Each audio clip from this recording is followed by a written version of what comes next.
चलिए अब दर्शकों को हम सीधे गोरखपुर लेकर चलेंगे, जहां सीएम योगी का संबोधन चल रहा है। के एजेंडे में विकास होता है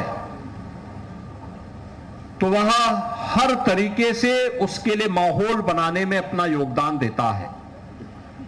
आप सब जानते हैं 2017 के पहले उत्तर प्रदेश की स्थिति क्या थी, और उसमें भी आज से 5 साल 7 साल पहले गोरखपुर की स्थिति क्या हुआ करती थी। अपराध और माफिया हर एक व्यवस्था में हावी था, अराजकता चरम पर रहती थी। प्रदेश में हर दूसरे तीसरे दिन एक दंगा होता था, भ्रष्टाचार चरम पर था, और इस माहौल में हमारे युवाओं के सामने पहचान का संकट खड़ा हो गया था।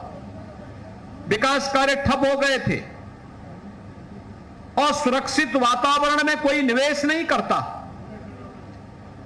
हर संस्थाएं अवमूल्यन की ओर जाती हैं, और वही स्थिति उत्तर प्रदेश के अंदर देखने को मिल रही थी।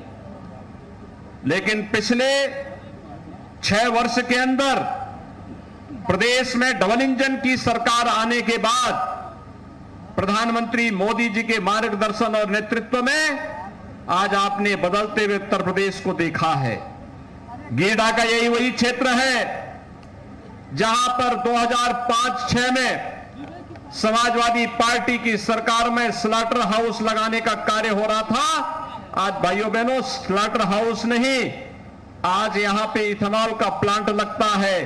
आज यहां पे हर घर नल की योजना के लिए, पाइप पेयजल की स्कीम के लिए बनने वाले पाइप के निर्माण की फैक्ट्री लगती है। और आज यहां पर स्लॉटर हाउस नहीं बल्कि डेयरी का प्लांट लगता है। ये सभी एक सकारात्मक सोच का परिणाम है, जिसमें हजारों नौजवानों को नौकरी मिलने वाली है या मिल रही है। मैं भी तत्वा प्लास्टिक का उद्घाटन करने के बाद आपके पास आया हूं। मैं वहां पे पूछ रहा था, जो नौजवान वहां नौकरी पाए हैं, कोई गोरखपुर का है, कोई महाराजगंज का है, कोई संत कबीर नगर का है, कोई बस्ती का है, कोई सिद्धार्थ नगर का है, कोई कुशीनगर का है, कोई देवरिया का है, यानी सभी, कोई मऊ का है, कोई आजमगढ़ का है। इसी पूर्वी उत्तर प्रदेश का नौजवान, और पूर्वी उत्तर प्रदेश में ही अगर कार्य पा जाए तो उसको पलायन करने के लिए अपने घर को छोड़ करके दूर जाने के लिए मजबूर नहीं होना पड़ेगा। और आज यह दृश्य हम सबको यहां पर गीडा में, हमारे जनपद में, हमारे अपने क्षेत्र में देखने को मिल रहा है। और इसी क्रम को आगे बढ़ाते हुए आपने देखा होगा 10 से 12 फरवरी 2023 के बीच उत्तर प्रदेश के अंदर ग्लोबल इन्वेस्टर समिट का आयोजन हुआ था। एक global investor summit 36 lakh crore रुपए के निवेश के प्रस्ताव उत्तर प्रदेश को प्राप्त हुए थे, जिसमें 1 लाख करोड़ रुपए के प्रस्ताव अकेले गोरखपुर में ही प्राप्त हुए। यानी 36 लाख करोड़ रुपए के प्रस्ताव उत्तर प्रदेश के अंदर।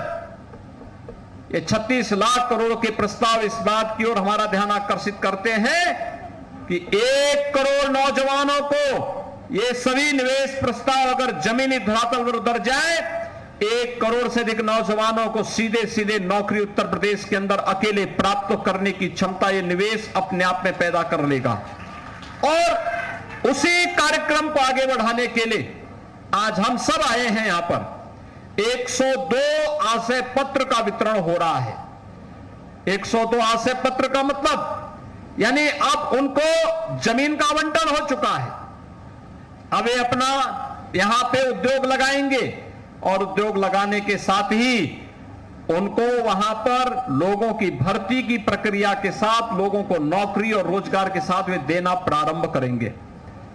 गीडा प्रशासन से मैंने पहले भी कहा था और मैं फिर कहूंगा कि स्थानीय नौजवानों को जिनके पास डिग्री है, डिप्लोमा है, सर्टिफिकेट है, उनकी स्किल डेवलपमेंट के लिए उस प्रकार के सेंटर खोल करके उद्योग की क्या रिक्वायरमेंट है, उस रिक्वायरमेंट के अनुसार उस प्रकार के पाठ्यक्रम, उस प्रकार के कोर्स यहां पे चला करके स्थानीय नौजवानों को अधिक से अधिक उद्योगों में अगर हम समायोजन करवाएंगे तो उसका परिणाम होगा कि बहुत सारे लोग अपने घर में रह करके यहां पे स्थानीय स्तर पर कार्य भी कर पाएंगे, बेहतर परिणाम भी दे पाएंगे और किसी आपदा के समय, कोरोना जैसी आपदा के समय प्लान का दंश उन्हें नहीं झेलना पड़ेगा, बल्कि वो अपने घर गृहस्थी का पालन करते हुए उद्योग को आगे सफलतापूर्वक आगे बढ़ाने में भी अपना योगदान दे पाएंगे। उद्योगों के पास अपनी बुनियादी सुविधाएं, बेहतरीन बुनियादी सुविधाएं हो, इसके लिए भी आज यहां पर गीडा प्रशासन ने तमाम कार्यक्रमों को, सड़क है, ड्रेनेज है, स्ट्रीट लाइट है, इन सभी को आगे बढ़ाने के कार्यक्रमों का लोकार्पण और शिलान्यास भी कराया है। वास्तव में हमारे औद्योगिक परिक्षेत्र इस प्रकार के होने चाहिए जो न केवल उद्योग लगाने के लिए बल्कि वहां कार्य करने वाले हर तबके के जो कार्मिक हैं उनको एक क्वालिटी ऑफ लाइफ के अनुसार बेहतरीन माहौल दे सके, स्वास्थ्यवर्धक माहौल दे सके और उस प्रकार के माहौल के लिए बेहतरीन बुनियादी सुविधाएं आवश्यक हैं और उन सुविधाओं के लिए भी आज यहां पर शिलान्यास का कार्यक्रम संपन्न हुआ है।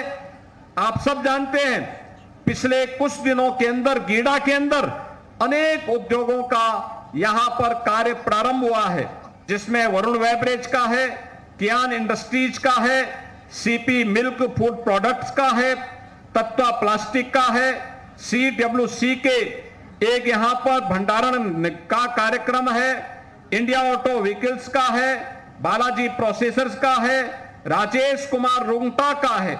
यानी इन सभी को लेकर के अगर आप देखेंगे तो काफी बड़े पैमाने पर यहां पर तमाम अन्य लोगों को भूमि आवंटन के कार्य प्रारंभ हुए हैं। इसमें ऑटोमोबाइल के, प्लास्टिक उद्योग के, फूड प्रोसेसिंग के, टेक्सटाइल के, मेटल उद्योग के, लकड़ी से संबंधित उद्योग के और अन्य उद्योगों के लिए भी अब फ्लेटेड फैक्ट्री का निर्माण भी गीडा में हो रहा है। गीडा का व्यापक विस्तार हो रहा है। हम इसे धूलियापार तक लेकर के जा रहे हैं, यानी सैजनवा से धूलियापार, पहले सड़क से जाना कठिन होता था, अब यह गीडा से लेकर के धूलियापार तक जाएगा। अकेले धूलियापार में 5000 एकड़ से अधिक भूमि लेकर के उद्योग लगाने के लिए एक व्यापक पैमाने पे कार्यक्रम हो रहे हैं, जिससे पूर्वी उत्तर प्रदेश के नौजवानों को यहीं पर रोजगार और नौकरी उपलब्ध हो सकेगी। मुझे पूरा विश्वास है कि जो सकारात्मक माहौल विकास का पूर्वी उत्तर प्रदेश के अंदर, गोरखपुर के अंदर बना है, इस सकारात्मक माहौल का लाभ यहां का युवा लेगा।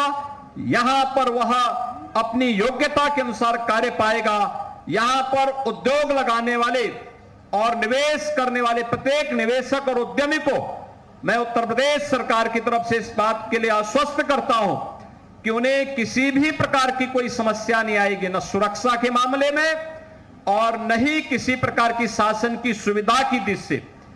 निवेश मित्र पोर्टल हो या निवेश सारथी, ऑनलाइन इंसेंटिव व्यवस्था के माध्यम से शासन के द्वारा प्रदत्त पॉलिसी के अंतर्गत ली जाने वाली इंसेंटिव की व्यवस्था हो या अन्य कोई भी सुविधा, उत्तर प्रदेश सरकार हर एक निवेशक को पूरी सुरक्षा की गारंटी देते हुए मैं उन्हें आश्वस्त करता हूं, वे निसंकोच और बेझिझक अपना निवेश उत्तर प्रदेश के अंदर लगाएं। उत्तर प्रदेश सरकार उन्हें हर प्रकार की सुविधा का लाभ देगी। आप सबको मैं एक बार फिर से हृदय से इन सभी कार्यक्रमों के लिए अपनी शुभकामनाएं देते हुए अपनी वाणी को विराम देता हूं। धन्यवाद। जय हिंद।